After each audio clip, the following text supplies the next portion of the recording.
Bem, vamos estar investigando aqui agora a atual abordagem que se faz na lei e na doutrina e também na jurisprudência da nominada desconsideração da personalidade jurídica. Eu falo nominada porque esse foi o nome dado inicialmente quando pela primeira vez se permitiu ultrapassar a autonomia da pessoa jurídica para alcançar patrimônio pessoal dos sócios. O que nós tínhamos até a primeira vez em que alguém ousou ultrapassar o princípio da autonomia da pessoa jurídica. A ideia era a seguinte, para compreender, tem até que voltar na história, mas a ideia básica é a seguinte: quando alguém negocia com uma pessoa jurídica, está negociando em cima do patrimônio dessa pessoa jurídica, da responsabilidade dessa pessoa jurídica, pouco importando quem são os seus membros. Para entender isso, a gente tem que voltar na história e capturar a ideia da autonomia da pessoa jurídica, como surgiu, ou como ela veio a lume na nossa realidade. Não houve uma construção teórica de alguém dizendo assim, nós poderíamos separar a responsabilidade pessoal de quem investe na atividade comercial e não estender ao patrimônio dessas pessoas os prejuízos da atividade econômica, porque essa atividade econômica ela impõe sérios riscos e se eu estender o risco aos sócios, ninguém vai querer desempenhá-la. Então não houve essa construção em laboratório, essa construção teórica. O que nós tivemos foi uma realidade que foi se impondo até que ela começou a ter ou ser tomada como bem aceita. Que realidade era essa? Buscando o momento em que, vamos dizer assim, as ideias ou as normas vieram com mais veemência, seja pelo costume, seja por determinação daqueles que podiam fazer leis, determinação dos reis, a época das grandes navegações. É nesse momento que o direito empresarial vai se adaptando à realidade, e a realidade se adaptando ao direito, e as normas vão sendo construídas. E o que acontecia nas grandes navegações? Um dono de navio pegava o seu navio e se lançava ao comércio marítimo. Aí, ou por temer, ou tentando distribuir o risco do prejuízo, ou porque não tinha capital suficiente, o que o dono do navio fazia inicialmente? Ele contratava com pessoas que tinham capital um investimento naquelas viagens, de modo que o dinheiro era entregue para ele, com esse dinheiro ele pagava marujos, com esse dinheiro ele comprava mercadorias, comprava matéria-prima, comprava o que era necessário para a viagem inteira, saía da Europa com um navio carregado de produtos manufaturados, semi-manufaturados, para vender no norte da África, na Ásia, e voltava com o navio também repleto de matérias-primas que ele comprava lá no norte da África, na Ásia, e vendia na Europa. E o lucro era distribuído na proporção dos investimentos. Então, às vezes, tinha ali o dono de navio que contratava com mais 5 pessoas que davam uma quantidade idêntica, e ele combinava assim, olha, metade do lucro vai ser meu e a outra metade distribui entre vocês 5. Nesse momento surgia a sociedade em comandita, sem ninguém perceber. Sociedade em comandita, 5 sócios colocando dinheiro no navio, 5 sócios capitalistas investindo dinheiro, e um sócio, vamos dizer assim, empresário direto, comandando o navio, um sócio comandante do navio, que saía para essa viagem. E aí, olha só, ganhava dinheiro, distribuía o lucro direitinho, o dinheiro estava aqui investido, distribuía o lucro, o dinheiro estava investido, e toda viagem gerava dinheiro para aqueles 5 lá. E mais o dono do navio ficando com metade do lucro. Num dado momento, o navio afunda. O navio afunda, automaticamente o que está acontecendo? O dono do navio está perdendo tudo, respondendo ilimitadamente, perdendo tudo. E os capitalistas perdem o quê? O dinheiro que eles colocaram no navio. Olha a responsabilidade limitada. Limitada ao valor que colocaram no navio. O navio afundou, o sujeito deixa de receber aquele valor que ele colocou lá com o comandante do navio. Havia sociedades diferentes, em que esses 5 faziam questão de estarem na viagem. Eles iam juntos, ajudavam a comprar, ajudavam a vender, estavam ali trabalhando junto e tal. Quando o navio afundava, iam eles e o dono do navio, todos respondendo ilimitadamente. E havia, aí surge o terceiro tipo de sociedade dessas do navio, que era a situação em que pessoas se juntavam, 10 pessoas juntavam um valor, construíam um navio, compravam mercadoria, contratavam um capitão, um preposto, que fazia a viagem a pedido desses 10. Esse navio afundava, o que acontecia? Os 10 perdiam o que colocaram no navio. E nada mais que isso. E esse navio que tinha um comandante contratado, todo mundo achava que o dono do navio era o comandante. Ninguém sequer sabia quem eram os investidores que fizeram aquele navio estar navegando. Os sócios já eram anônimos. Na época das grandes navegações surgem as sociedades em nome coletivo, em que todos os sócios afundam juntos. A sociedade em comandita, em que apenas o comandante afunda junto com o barco. E a sociedade anônima, em que o barco afunda sozinho e ninguém sabe sequer quem são os seus donos. E a legislação permitia isso, então começou a regular isso. Tá? E a Inglaterra tinha a sociedade anônima já reconhecida na sua legislação que a gente fala, na sua construção legal, vamos dizer assim, seja por normas consuetudinárias, seja por normas jurisprudenciais, seja porque aqui e acolá havia algum decreto real estabelecendo essa limitação de responsabilidade. Mas vocês terem ideia, se estabelecia que uma SA não poderia começar, uma sociedade anônima não poderia começar com menos de 7 sócios. Era de 7 em diante. Justamente para poder pulverizar a responsabilidade e saber que muitas pessoas investiram ali para justificar, inclusive, o anonimato. É como se falasse, não tem anonimato em menos de 7. De 7 em diante eu começo a perder o nome das pessoas, é como se fosse isso. Tá? Então nós tivemos aí uma incrementação da sociedade anônima com responsabilidade limitada. E é justamente com a sociedade anônima em que os sócios são completamente isentos de responsabilidade pessoal, para além do que eles comprometeram, não pode responder mais que isso, é justamente no anônima que surge a teoria da desconsideração da personalidade jurídica. Então, o que seria considerar a personalidade jurídica? Seria considerar que esse navio é distinto dos caras que colocaram dinheiro nele. E se o navio afundar, está afundando o navio, e não os caras que colocaram dinheiro nele. A não ser que o cara que colocou dinheiro no navio quis ficar no navio, responder ilimitadamente. E aí afunda junto com o navio. Estamos aqui então diante de uma situação, vamos estar tratando aqui agora, por dentro da desconsideração da personalidade jurídica, de um navio que era comandado por um cara sozinho, Salomon, empresário individual. Ele tinha sua empresa, dirigia sozinho e de repente começou a ter problemas financeiros. E, em razão das dívidas, teve uma brilhante ideia.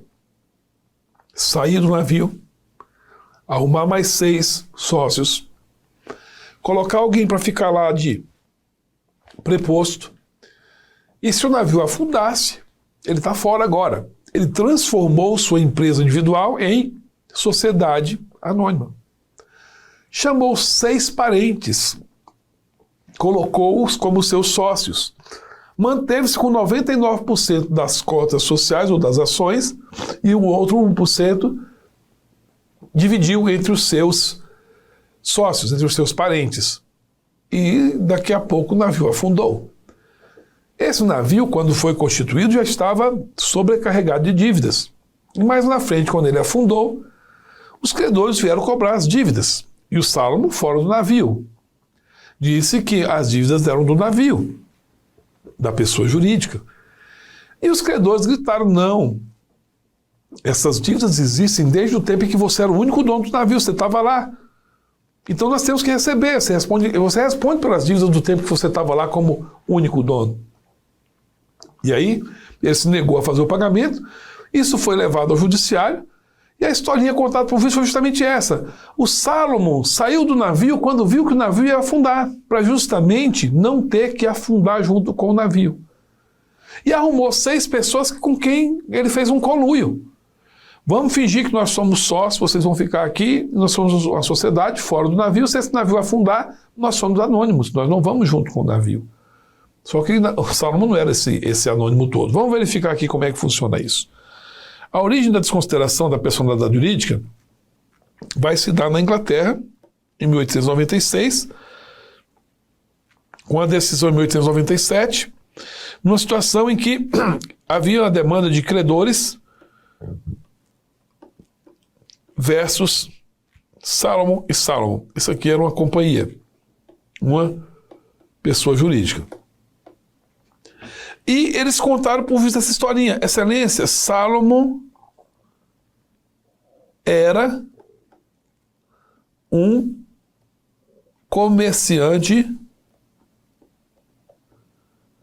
individual, o único dono do navio dele, da empresa dele. Ele era o único dono. Hoje, ele é um super sócio. Super sócio, 99% das cotas da Salomon & Salomon, da pessoa jurídica. Tá? As dívidas que ele tinha aqui como empresário individual, elas foram roladas e hoje estão aqui em nome da pessoa jurídica. E o Salomon não quer pagar essas dívidas, dizendo que a pessoa jurídica não tem como pagar. Quando, na verdade, essas dívidas são da época em que ele era empresário individual, comerciante individual. E por isso, nós queremos ser desconsiderada a personalidade jurídica que está obstando o pagamento das dívidas para permitir que se possa buscar no patrimônio pessoal do Salomon, no patrimônio pessoal dele, bens para pagar essas dívidas. Pois o juiz inglês entendeu que, nesse caso, de fato, não seria razoável manter ou preservar a legalidade da entidade ou a existência legal da Salomon & Salomon como pessoa jurídica a impedir que os credores recebessem. Então, ele inaugurou o que se chamou Legal Doctrine of the Legal Entity, doutrina do desregramento ou da desconsideração da regra que garante a legalidade da entidade. Tá? Então, o que aconteceu aqui? O Salomon, que era um empresário individual, montou a Salomon & Salomon e colocou aqui, além do Salomon, A, B, C, D, E, F. Mais 6 sócios. Então aqui 7 sócios. Todos eles dizendo que estão contribuindo com o capital social da pessoa jurídica, né? E todos juntos têm 1% do capital social. E o Salomon 99%. A sociedade está funcionando formalmente, então essa sociedade de Salomon & Salomon, ela não se confunde com a sociedade, com a pessoa dos sócios. Então ela seria uma terceira, distinta deles. Ela teria autonomia, porque registrada regularmente, autonomia. Tá? E os credores vieram aqui para cobrar, vamos lá, colocar um valor altíssimo, 1 milhão. E o patrimônio dela aqui está em 200 mil. Eles vieram cobrar, pegaram tudo que a sociedade tinha, pagou aqui os 200 mil, restam 800 mil reais. O que eles querem? Que seja desconsiderado esse escudo da autonomia, desconsiderado, para que eles possam ir no patrimônio dos sócios, aí no patrimônio de todos. Por quê? Porque todos fizeram conluio, fraude com o Salomon. E o juiz disse que realmente a autonomia da pessoa jurídica não pode proteger a fraude comprovada. E aí ele autorizou pegar o patrimônio. Só que no final das contas, essa decisão, essa desconsideração, ela foi reformada. na instância final da Inglaterra, reformada na Corte Superior, por um motivo. Os ministros, os juízes da Corte Superior, entenderam que entre prestigiar a autonomia da pessoa jurídica, resguardando o patrimônio pessoal dos sócios, e prestigiar o interesse dos credores, mais importante é prestigiar a autonomia. Porque se eu começar a autorizar a pegar patrimônio de sócio, eu desestimulo a atividade econômica. Basicamente, por esse fundamento, a Corte Superior reformou a sentença e protegeu o patrimônio do Salomão, mas foi feita a história. Essa mesma situação, ou parecida com ela, lógico, de desconsiderar, aconteceu nos Estados Unidos, um fundamento completamente diferente. Nos Estados Unidos, o que acontece? Há uma cobrança de um banco americano que titularizava a legitimidade para cobrar tributos federais contra uma empresa, a DeVu, pessoa jurídica. Havia essa cobrança lá. Então, Bank of the United States versus empresa DeVu. A empresa DeVu tinha seus sócios, pessoas naturais. Aí já começa assim a demanda. Ela foi ajuizada na Justiça Federal Americana. Por quê? Porque os procuradores da Fazenda, os titulares do crédito, eles entenderam que os devedores estavam em estados diferentes, estados federados diferentes, estados diferentes. Como assim? A empresa DeVu tinha sua sede num estado, um sócio morava em outro, o outro morava em outro, morava em outro. Como estavam em estados diferentes, os devedores, a demanda foi para a Justiça Federal. Surgiu já um recurso em cima disso e o juiz Marshall, Judge Marshall, da Suprema Corte, disse o seguinte: realmente, o tributo está sendo cobrado, os tributos estão sendo cobrados de quem deve, a DeVu e seus sócios. Ele entendeu que os sócios tinham que estar no polo passivo mesmo. E como eles estão em estados diferentes, unidades diferentes da federação, a Justiça Federal é quem julga. E aí eles gritavam, não, quem deve é a DeVu, é a pessoa jurídica. Aí o juiz Marshall entendeu, não, o tributo ele é devido por todo mundo. No final das contas, foi penhorado o patrimônio pessoal deles, nessa demanda, prevaleceu a Justiça Federal, aí surgiu uma segunda discussão. Por que o nosso patrimônio pessoal vai ser alcançado se nós não fizemos nada de errado? A empresa quebrou por razões de mercado. E foi. Não teve fraude, não teve conluio, não teve nada. Aí o juiz Marshall entendeu o seguinte: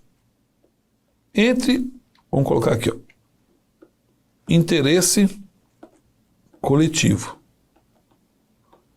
interesse público, receber tributos, e o interesse particular, não, individual, ou particular, na limitação da responsabilidade, o juiz Marshall entendeu, aplicando o princípio de direito administrativo e responsabilidade, ele entendeu que deveria ser aplicado aqui o princípio da supremacia do interesse público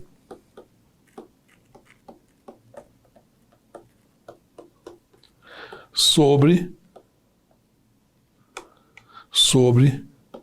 o privado.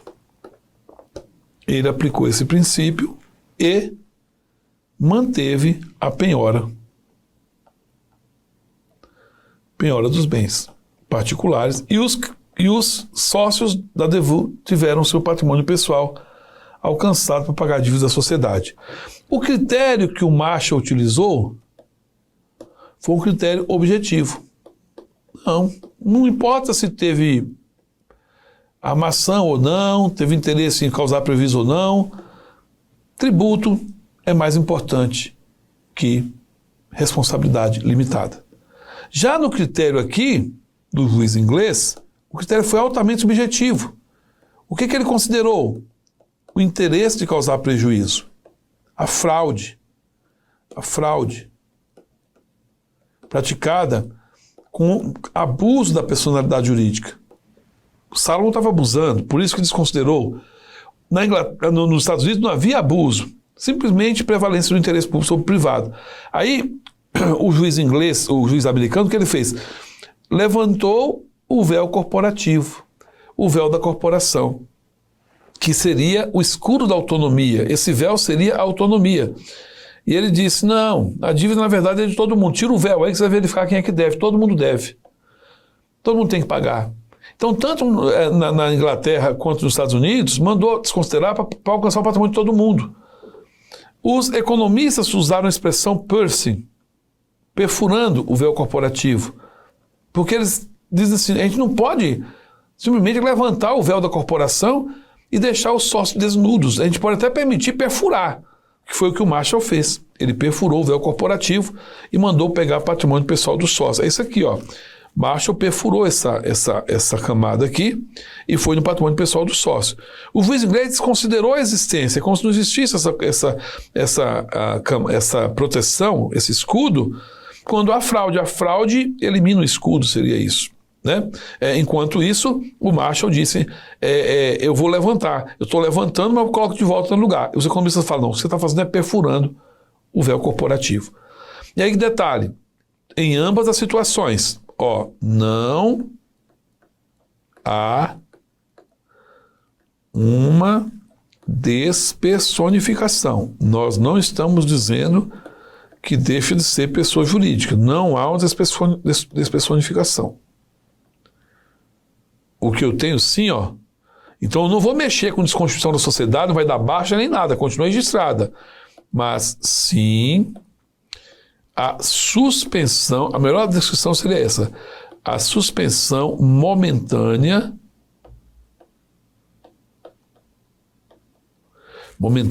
da eficácia do ato constitutivo.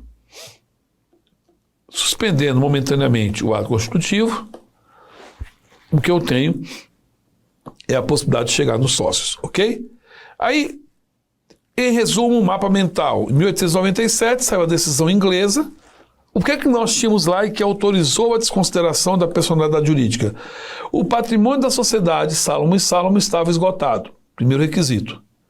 Segundo, os sócios, os 7, tinham responsabilidade limitada.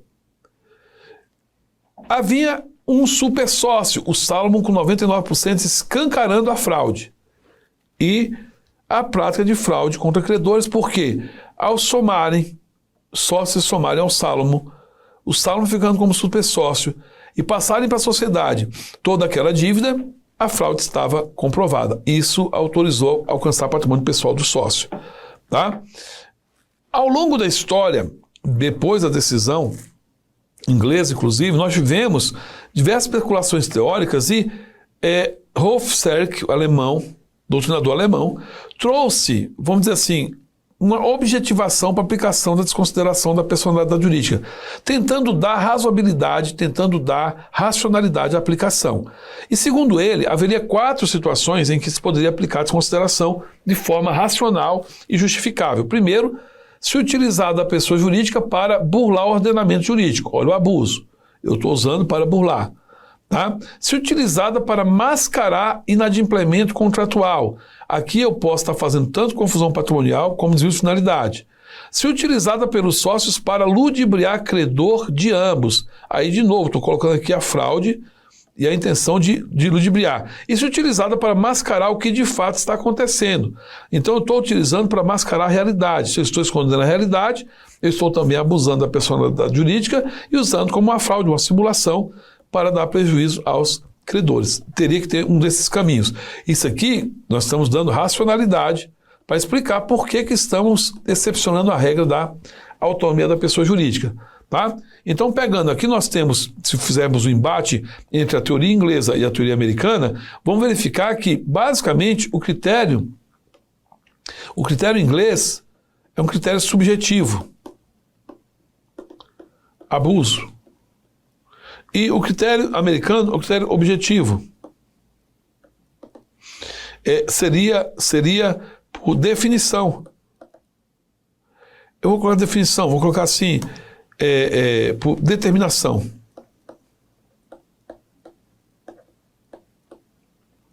Legal ou jurisprudencial. Ou seja, você pode criar hipóteses objetivas de desconsideração. Enquanto para a teoria inglesa eu estou combatendo o abuso.